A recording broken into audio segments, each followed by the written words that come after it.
I will speak in English because I come from a place in Jutland where my dialect may be very difficult for you to understand. So I hope that's okay. Gomspace actually means grumpy old man. So that's, I think you can remember it now. This is one of our satellites. This satellite is 10 by 10 by 10 centimeters, 40 to 30 centimeters long, and it can track airlines around the world, all around the globe. We sent this up this autumn. This is our own satellite, the second satellite we sent in orbit, and you can see it's pointing in the right place at the moment. I have been in the defense and space and security business for the last 20 years. I have educations from Aalborg and from England, business and engineering. I have been working with Gomspace now for 2 years, and I've been the chairman since it was founded. Gomspace is located in Aalborg, in the northern part of Jutland, and we were the first that made satellites in Denmark whatsoever. We are planning to grow the company from 33 million Swedish to 800 million Swedish. And I think that calls for an explanation. Right now, we are 40 employees, but we are growing very, very fast at the moment. We are going to list at First North in the Premier segment on the 16th of June will be the first trading day, and the prescription period starts tomorrow and 2 weeks forward until the 1st. What is nanosatellites? It's small satellites. You can see the size here. And it can weigh up to 15 kilos. It can be up to this is a 3 unit, it can be up to 12 units in total. And it's orbiting around the Earth at between 300 and 1,500 to 2,000 kilometers. It gets around the Earth every 1.5 hours. So it's moving very, very fast. And if it's north-south and the Earth is rotating, it's scanning the whole Earth every 24 hours. The reason all this came about was that electronics, I think we all know the electronics became cheaper and cheaper and cheaper and cheaper to develop as well. That's a general trend. But after the Cold War, especially the Russians had many nuclear rockets that they started commercializing to send up satellites. And they were willing to pack small satellites next to the big satellites. And that's how it became very, very inexpensive to send up satellites. And many universities started doing that. And that happened in Aalborg as well. And Aalborg was one of the places in the world that were pioneering in this area. The founders of the company came out of that environment at the university. We are especially good at the combination between making very small satellites and radio technology. I think we all know that radio technology has become smaller and smaller as well, and still maintaining its very high professional ability to do professional things. And so we are very good at making antennas, making software-defined radio platforms, it's called, and the software for that. And we can make any radio from VHF at the low end up to what's called KU band, very high bandwidth things at the other end. So we can make nearly any radio to put into our satellites. And we can use it for tracking airplanes, ships, equipment, or even animals. We have a customer in Brazil that want to make a solution where they can help farmers tracking their cattle. A farmer may have 10,000 cattle and they're walking freely. That's one of the solutions that we can make very economical for the customers. We can make a satellite phone system. When they make satellites, it's very expensive. We can do it at a very low price. And then we can make things for policing and defense. We can listen into radio communications, and then we can see where it's going on, and we can provide that data to the people who can analyze it and use it for various purposes. Something that is very, very important in these days. Our business model looks like this. We are producing all the components for the satellites. A satellite like this may have about 35 components inside, and we're selling these components individually, and we're selling the whole platform. It can be sold for people to buy a platform, and then they can put their own instruments into it and use it for what they want. And then we're making all the different applications. That's for tracking airplanes, ships, radio technology, and also some optics. And we're selling it into the academic area, into the science area, and into defense, and into to tracking and communication. And each of those areas have very, very good growth potentials. It's the same components that we're using to all the areas, so it's not different businesses. Last year we made about 1,000 of those units here in total, and 12 satellites. And that is something this area is very much productized, and production is running very well. Some of the proceeds will be used to make the production of the whole satellites as well. Our vision is to make nanosatellite the preferred choice when it comes to communication methods and professional use for tracking and communications. This picture here is a picture of our tracking of all the airplane traffic around the globe. You can see all the corridors to the US, you can see Moscow here, and we can track every airplane in that way. And that's something that has a very, very high potential. I will skip that one. This one is very important. We are going to change the satellite business. And if you look at this is the old mainframe computer. Those of us who were to have computer power 25 years ago, we had to go up in the night, and then we had to log into one of these big computers when it was available. Today we are all carrying it around. Again, with mobile phones, this is also a disruption that happened. What we're going to do here is we're going to take these big satellites that contain double systems, selected components that were supposed to last for 25 years, where the technology can become so old that satellite is nearly not usable anymore. And it's a satellite that could cost from 1 to 5 billion Swedish krona or dollars. Both could fit that description. But we're making these small satellites, and we're taking one of the functions out. We make the satellites last for 5 to 7 years. Then it's going to be replaced. You have new technology put into it. And then suddenly you can make satellite technology available, not only for the big nations, but also for small nations, but also for very, very interesting business models. You can disperse satellite capacity all over the globe with this. Like our airline tracking, if you put 60 satellites up, you can track every airplane live all the time with this kind of business model. That's something very, very new. If you look at the total market for satellites, the total market for satellite is 195 billion annually. 70% of that is invested in the US.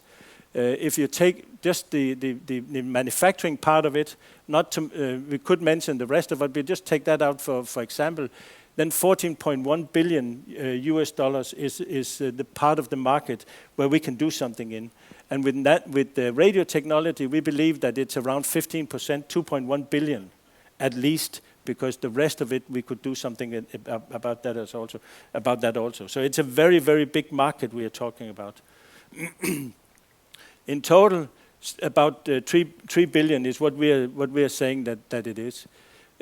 Our customers and our experience, the company, when it started, was selling solutions within the first month of its lifetime. We started selling to universities around the world, and today we have sold to universities in more than 35 countries. That is very, very powerful for us, because this is now developing, like we are developing out at universities. The usage of the nanosatellite and satellite technology as such is developing out of the universities in many of those countries. It's developing into science group, national space agencies, commercial companies, and things like that. And the graduates from those universities, they go out in those companies. So it means that those companies and those places that are going into this, they know us already. That is very, very powerful for us, and that is something we built up over the years. The other thing is that we have what's it called? It says pletfri, we could say that in Danish as well. Flight heritage. It means that we've never been the cause of any failure with our customers. We're selling a lot of components, and we calculated we have been at more than 40 missions or launches in our lifetime. That's a lot for a small country. That's a lot for a small company as well. So we have a very, very good background to stand on to moving forward. A couple of very interesting projects. The satellite I showed you here is an ESA satellite. They have sent this up in the autumn. It's the most advanced nanosatellite in Europe, and this is the one that explained here. That one gives course to a project that we are in now. It's a UK company that's listed in Australia. They have bought a satellite for satellite phone, and the next when their business business demonstration is further, they are going to buy 200 satellites from us. And this is something, that's the way it's going with this kind of technology. It's really starting to pick up at the moment. The other thing is that we have a very important defense customer, and we're very close to signing that. Everything is negotiated. We're very close to signing that. And with that, we'll be able to look and do many things over the Arctic areas, which is very, very interesting for us as well. We have about 15% of the market size in our segment, in the nanosatellite segment, and these competitors here, they're just as much colleagues as their competitors, because we don't want to develop this market alone. We like somebody to help us to do that. So that's it's a double twist in that respect. So what we're doing is total nanosatellite systems, payloads, instruments, complete platforms, and then subsystems off the shelf. And that's a production that's running every day, and we're getting orders in every day at the moment with that. Another part is we are doing a little bit on services. We do not want to become a service company, but we'll do a little bit on services because we know so much about airline tracking. And we are together with some partners setting up a company that with 4 satellites that's flying equatorial around the poor countries in the world. And we can do 2 things. We can help finding airlines that fall down out here, like the MH370, and then we can help African states flying over their national areas. They cannot do that today. Less than a third of the bills in Africa is sent, and those who sent are wrong. Nearly 100% wrong, because it's flight plans issued up here, and they do not fly the way the flight plans are done every time. So that's something we can help them with. It's a very, very good business case, and it's also a very, very good business case for the African states.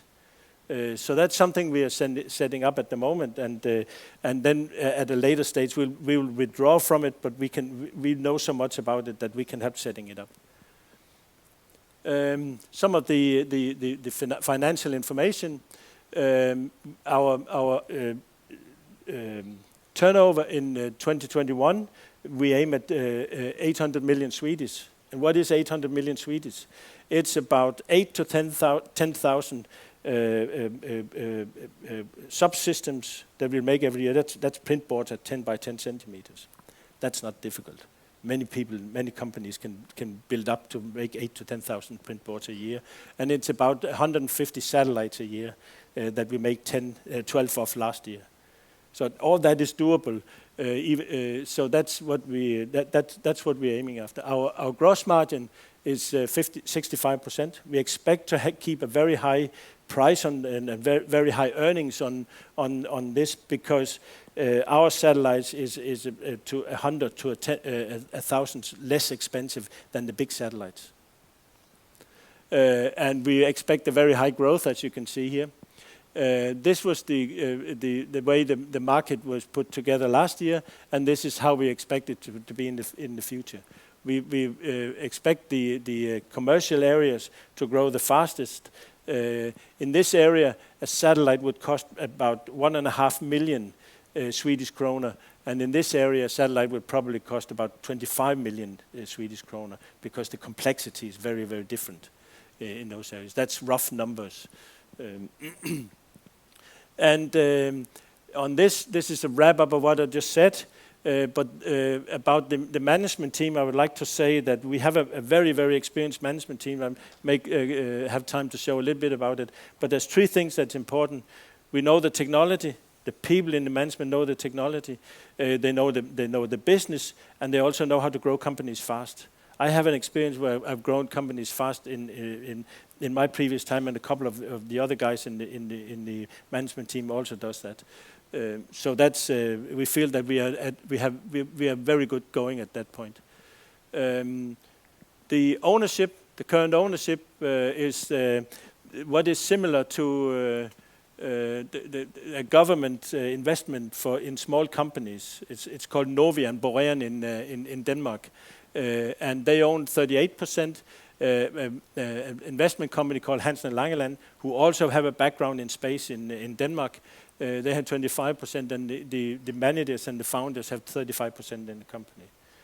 Obviously, we are not selling. Nobody is selling in this respect, and we also have a 2-year lockup. So nobody's selling at least for the first 2 years in this period.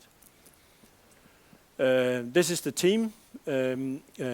This guy here have developed a total technical department in a company in Denmark that made intelligent equipment. It was sold to British Aerospace a couple of years ago. He's absolutely from the top shelf. This guy was the leading founder of the company. He's in the network of the founders of nano-satellite companies around the world. He's known all over about this.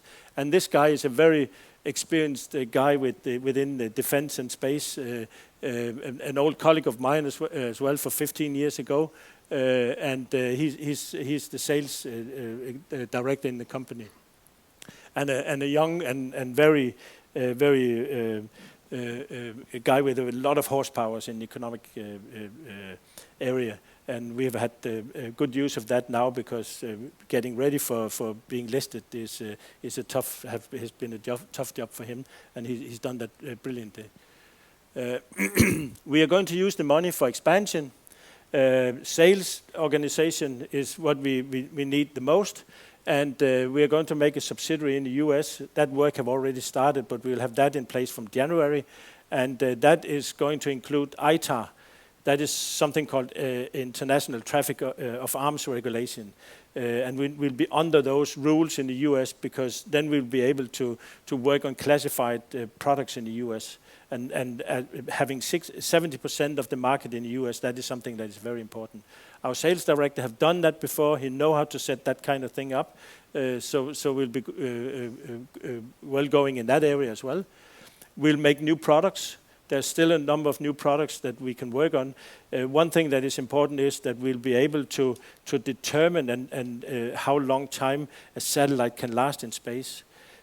Some of the things that is important up there is that temperatures is varying very, very much and very, very rapidly, and that can give some tensions in the structure. The other thing is radiation. There's some very harmful radiation in space. The further out you get, the more it is. So we are not so far out, so it's not the baddest thing. But we do not want to use selected components. We want to use standard components so we can keep the price down. So being able to qualify that is something that is important. And there's a number of new functions. We are not taking great leaps.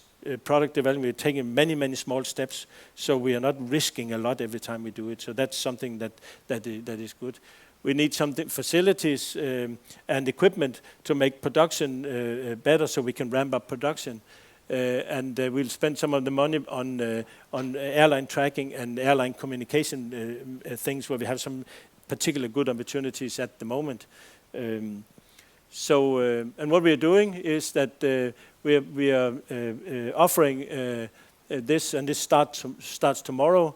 We are looking for 125 million Swedish kroner. 80%, 100 million is guaranteed now. And we are going to market this here in Sweden, Denmark, and Norway. And we're going to run a very extensive program over the next 2 weeks with this. The pre-money valuation was 175, so it's a 40% dilution that we are going for, that it will end up being. So I hope this was something that was of interest for you, and hope to see as many of you as shareholders after this. Thank you very much. Välkommen Niels. Tack. Vad spännande. Du har den där bakom, så blir det nog bättre. Nothing fell down. Det här bolaget är ett ganska nytt företag. Hur klarar ni att konstruera en satellit och tillverka en satellit som ska finnas i rymden utan luft och med ibland extrem kyla? Om man jämför med andra som tillverkar satelliter, det är mångåriga projekt där Saab har hållit på med det här. Och det verkar så enkelt, vi jobbar bara med standardkomponenter. De har haft extrema komponenter som har tålt efter många års utprovning, lång tid i låga temperaturer med mera. Yeah, is it still on? Pratar du så? Is it still on? Okay, I just can't hear it. Well, lyft upp den där lite mer mot munnen. You could say that with nanosatellites we're taking a little bit of the magic out of space, because we are trying to. Space have a history of being complicated. Because it is complicated to get up there, but we're taking the magic out of it. We're going to it straightforward and just using standard components and saying, okay, it's not made for lasting 20 years or whatever it is. It has been built up from, maybe they could last 1 or 2 months or something like that, and then it's being built up and taking all the unnecessary thing out of it. So that's experience, our own experience. That have led us to this position. But I would also say, if you talk to very, very experienced space people in the big companies, they would still be looking at this and no, it cannot really be true. So it is something new, and it's like a movement called New Space that is happening at the moment. Ni är en slags föregångare med en ny typ av teknologi och en ny typ av konstruktion. Sorry? Ni är en slags föregångare. Ja. Du nämnde ingenting om hur du får upp satelliterna på en sån bana att de inte faller tillbaka utan rullar runt. No, it's as it is now. It's usually a space on a rocket that's going up in a certain orbit, and it's going up to a certain height. And if they are up at certain heights, calculation can show how long time they're going to stay there. If it's 350 kilometers, they come down in 9 months. If it's 2,000 kilometers, I think it's our grandparents. Our grandchildren will not experience. They come down. That's how it is. So that's it's the physics will. Those who can the physics, they can explain that. Du prognostiserar en enorm omsättningsökning och dessutom väldigt goda marginaler. Yeah. Du pekar på att bland annat kommunikation mellan flygplan skulle vara möjlig med 100 satelliter uppe i rymden. Flygplansspårning, en viktig sak. Yeah. Du har militära tillämpningar som du pekar på skulle vara en av de mest snabbväxande områdena. Yeah. Vilket blir det mest betydelsefulla för er, tror ni? The most important will be the commercial area, because that will determine the scalability of the company. Defense is very interesting because it's interesting technology, but it's projects, And if it's projects, we will always need many very qualified engineers that can handle big projects. So it's important that it becomes something more productions than projects, because production is something that we can start and we can run turnover up by repeating things that we already have done before. Är satelliterna så konstruerade att de kan användas på alla områdena samtidigt, eller är det speciella satelliter ni måste sända upp för olika användningsområden? Men då har de en stor bredd i sig så ni kan ha flera olika användare av de signaler som sänds ner? No, all the components at component level, it's exactly the same. The way they are built up is exactly the same, but the end, what we call the payload, the instrument that's put on board, is different every time, and that's what determining what it's going to be used for. Compared to the old scheme, we are not putting too many different things into it, because we do not have a redundancy. It means we do not have a double system. If one falls down, we do not have another system in the satellite we can start. If it falls down, it's out. So you'll rely on having another satellite that also works. So you usually have more than one satellite.